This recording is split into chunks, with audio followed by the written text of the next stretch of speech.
अस्सलाम वालेकुम दोस्तों, मेरा नाम है उसामा रशीद और आप लोग देख रहे हैं यूट्यूब चैनल इन्फोटेक हब।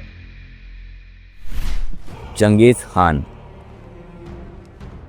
एक ऐसा नाम जो सुनते ही इंसानी लाशें नज़र आती हैं, खून से भीगी हुई ज़मीन, जलती बस्तियां, चीखते हुए लोग और एक ऐसे कहर का तस्वुर जो इंसानी तारीख में किसी दूसरे नाम से मुताल्लिक नहीं होता।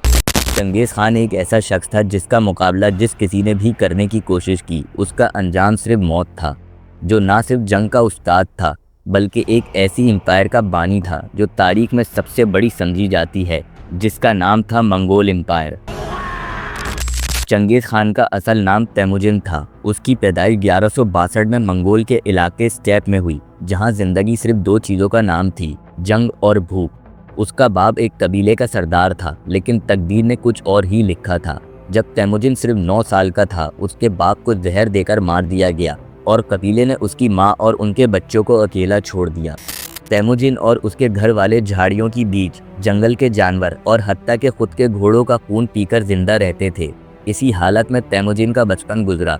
जब तैमुजिन 13 साल का था, उसने अपने ही सौतेले भाई बख्तर को कत्ल कर दिया, सिर्फ इसलिए कि वो खुद को तैमुजिन से बड़ा समझता था। तैमुजिन की जवानी के दिनों में उसने गुलामी भी देखी। एक मर्तबा उसे एक दुश्मन कबीले ने कैद कर लिया। उसके गले में लकड़ी की तोक डालकर उसे जैसे जानवर बनाया गया, लेकिन तैमुजिन ने वहाँ भी हौसला नहीं हारा। एक रात जब सब सो गए थे, उसने पहरा देने वालों को मार गिराया और कैद से भाग गया। तैमुजिन ने फिर आहिस्ता आहिस्ता कबीले वालों के साथ बात करी, उन्हें इकट्ठा करना शुरू किया। एक वक्त आया जब उसके साथ काफ़ी कबीले वाले हो गए और फिर 1206 में सब मंगोल सरदारों ने उसे अपना सरदार मान लिया और उसे चंगेज़ खान का लक़ब दिया, जिसका मतलब होता है सब कबीलों का हुक्मरान। चंगेज़ खान की सबसे पहली जंग उसके पुराने दोस्त जमुका के साथ हुई। दोनों ने एक दूसरे के खिलाफ जंग की और पहली दफ़ा चंगेज़ खान हार गया, लेकिन बाद में जब चंगेज़ खान की फौज और ज़्यादा ताकतवर हो गई तो उसने जमुका से बदला लिया और उसे हरा दिया। इस बार चंगेज़ खान जीत गया। चंगेज़ खान का तरीका साफ था, अगर कोई शहर समझदारी से उसके आगे सर झुकाए तो अमान मिलता था, वरना तलवारों से बात होती थी। उसने सबसे पहले चाइना का रुख किया। जिन और ज़िया डायनेस्टीज उसका पहला निशाना बनी। जमुका से जंग जीतने के बाद वेस्टर्न ज़िया डायनेस्टीज़ के खिलाफ चंगेज़ खान ने जंग करी। ये लोग चाइना के वेस्टर्न साइड में रहते थे और काफ़ी स्ट्रॉन्ग थे। 1209 में चंगेज़ खान ने इन पर छापा मारा और ज़िया डायनेस्टीज़ को तबाह कर दिया। उसके बाद जिन डायनेस्टीज़ की बारी आई, जो नॉर्थ चाइना में थी और बहुत ताकतवर थी। चंगेज़ खान को उनकी ताकत पसंद नहीं आई। 1211 में उसने इन पर हमला कर दिया। जिन डायनेस्टीज़ के पास मजबूत किले थे, मजबूत शहर थे, लेकिन चंगेज़ खान ने अपनी जंगी सलाहियत से उसने पहले उनके ट्रेड रूट्स काट दिए, फिर शहरों को घेरना शुरू किया। जिन डायनेस्टी का बादशाह डर गया और साउथ की तरफ भाग गया और फिर चंगेज़ खान ने उनके कैपिटल जोंगडू यानी आज का बीजिंग को 1215 में फतह कर लिया। चंगेज़ खान ने ऐसे ऐसे शहरों को ज़मीन बोझ कर दिया जहां के लोगों ने सोचा भी नहीं था कि मंगोल उन तक पहुंच सकते हैं। हर जंग के बाद चंगेज़ खान का खौफ फैलता गया। उसने एक ऐसी फ़ौज बनाई जो ताकत में नहीं, स्ट्रेटजी में भी अजीम थी। मंगोल कैवलरी दुनिया की फास्टेस्ट कैवलरी थी। उनका एक सिपाही 3 घोड़े रखता था। हर सिपाही एक फ़ौजी ही नहीं बल्कि एक जासूस भी होता था, एक शिकारी भी होता था और जंग का जीनियस भी होता था।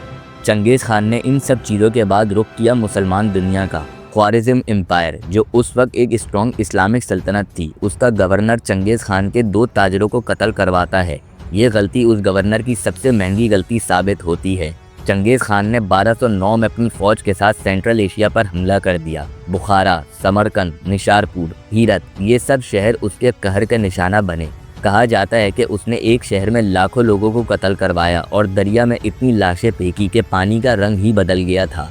चंगेज़ खान सिर्फ जंगजू ही नहीं बल्कि वो एक निज़ाम भी था। उसने मंगोल लॉ बनाए जिसे यसा कहा जाता था। ये एक कोड ऑफ कंडक्ट था जहां चोरी पर सख्त सज़ा और असरदार लीडरशिप पर स्ट्रॉन्ग रिवॉर्ड्स थे।